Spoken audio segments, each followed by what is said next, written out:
ನೋಡಿ, ಸ್ವಾಭಿಮಾನವನ್ನು ಮರೆತು ಎಲ್ಲವನ್ನ ಬಿಟ್ಟು ನಿಂತಿರುವಂಥವ್ರು ಆಡ್ತಾ ಇರುವಂಥ ರೀತಿ ಇದು. ಏನು ಅಂತಂದ್ರೆ ಈಗ ಹೇಳ್ತೀವಿ ನೋಡಿ, ಕನ್ನಡಿಗರ ಕ್ಷಮೆ ಕೇಳದೆ ಕಮಲ್ ಹಾಸನ್ ಬಿಟ್ಟು ನಿಂತಿರುವಂಥ ವ್ಯಕ್ತಿ. ಇನ್ನೊಂದು ಕಡೆಗೆ ಈ ಸಿನಿಮಾ ಹೆಸರೇ ಬಳಕೆ ಮಾಡಬಾರ್ದು. ನಾವು ಆ್ಯಕ್ಚುಲಿ ಸಿನಿಮಾ ಹೆಸರೇ ಬಳಕೆ ಮಾಡಬಹುದೇ, ಬೇಕಾಗಿರೋದು ಆ ವ್ಯಕ್ತಿಗೂ ಅದೇ. ಸಿನಿಮಾ ಪ್ರದರ್ಶನ ಮಾಡದಂತೆ ಕನ್ನಡ ಪರ ಸಂಘಟನೆಗಳು ಈಗ ಒತ್ತಾಯವನ್ನು ಮಾಡಿದವೆ, ಎಚ್ಚರಿಕೆಯನ್ನು ಕೂಡ ಕೊಟ್ಟಿವೆ. ಈಗಾಗಲೇ ಥಿಯೇಟರ್ಗಳಿಗೆ ತೆರಳಿ ಸಂಘಟನೆಗಳು ವಾರ್ನಿಂಗ್ ಅನ್ನು ಮಾಡಿವೆ. ಬಟ್ ಅದರ ಮಧ್ಯದಲ್ಲಿ ನೋಡಿ, ಎಲ್ಲವನ್ನ ಬಿಟ್ಟು ನಿಂತು ದುಡ್ಡಿಗೋಸ್ಕರ ನಿಂತಿರುವಂಥವ್ರು ಆಡುವಂಥ ರೀತಿ. 125 ಥಿಯೇಟರ್ಗಳಲ್ಲಿ ರಿಲೀಸ್ ಮಾಡಲು ಹರಸಾಹಸ ಮಾಡ್ತಾ ಇದ್ದಾರಂತೆ.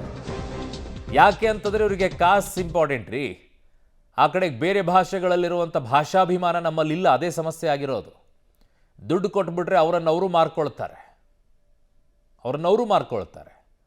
ಈಗ ಅದಕ್ಕೆ ಹಂಗಾಗಿರೋದು ನೋಡಿ. ಇಷ್ಟೆಲ್ಲ ಆಗ್ತಾ ಇರೋ ಟೈಮಲ್ಲೂ ಕೂಡ ಕೊನೆಯದಾಗಿ ಅವ್ರು ಏನಾದರೂ ಕ್ಷಮೆ ಕೇಳಿಬಿಟ್ರೆ ಏನು ಮಾಡಬೇಕು ಅಂತ ಹೇಳಿ ಎಲ್ಲ ತಯಾರಿ ಮಾಡ್ತಾ ಇದ್ದಾರಂತೆ. ಆ ಕಡೆಗೆ ಸಿನಿಮಾ ಪ್ರಮೋಷನ್ ಆ ವ್ಯಕ್ತಿ ಓಡಾಡ್ತಾ ಇದ್ದಾರೆ ಮೊಂಡುತನದಿಂದ. ಈ ಕಡೆಗೆ ಪುಕ್ಸೆಟ್ಟೆ ಪ್ರಚಾರವನ್ನು ಇಲ್ಲಿ ನಮ್ಮಲ್ಲಿರುವಂಥವ್ರು ಮಾಡ್ತಾ ಇರೋದು. ಈ ಸಿನಿಮಾ 125ಕ್ಕೂ ಹೆಚ್ಚು ಚಿತ್ರಮಂದಿರಗಳಲ್ಲಿ ಬಿಡುಗಡೆ ಮಾಡೋಕ್ಕೆ ತೆರೆಯ ಹಿಂದಿನ ಕಸರತ್ತು ನಡೀತಾ ಇದೆ ಅಂತೆ. ಅವರೇನಾದರೂ ಒಂದು ವೇಳೆ ಕ್ಷಮೆ ಕೇಳಿಬಿಟ್ರೆ ಥಿಯೇಟ್ರ್ ಹೊಂದಾಣಿಕೆ ಮಾಡೋದು ಕಷ್ಟ ಆಗ್ಬಿಡುತ್ತಲ್ಲ. ಹಾಗಾಗಿ ವಿತರಕೆಲ್ಲ ಈಗ ಬುಕ್ ಮಾಡ್ತಾ ಇದ್ದಾರಂತೆ ಥಿಯೇಟರ್ಗಳನ್ನು. ಮಾನಮರ್ಯಾದೆ ಇಲ್ವೇನ್ರಿ ನಿಮಗೆ? ಪಬ್ಲಿಕ್ ಟಿವಿಗೆ ಸಿಕ್ಕಿರುವಂಥ ಮಾಹಿತಿ ಇದು. ಸಿಂಗಲ್ ಸ್ಕ್ರೀನು ಮಲ್ಟಿಪ್ಲೆಕ್ಸ್ ಚಿತ್ರಮಂದಿರಗಳ ಮಾಲೀಕರ ಜೊತೆಗೆ ವಿತರಕರು ಮಾತನಾಡಿದಾರಂತೆ. ಕೆಲವರಿಗೆ ಮುಂಗಡ ಹಣವನ್ನು ಕೂಡ ಕೊಟ್ಟಿದ್ದಾರಂತೆ.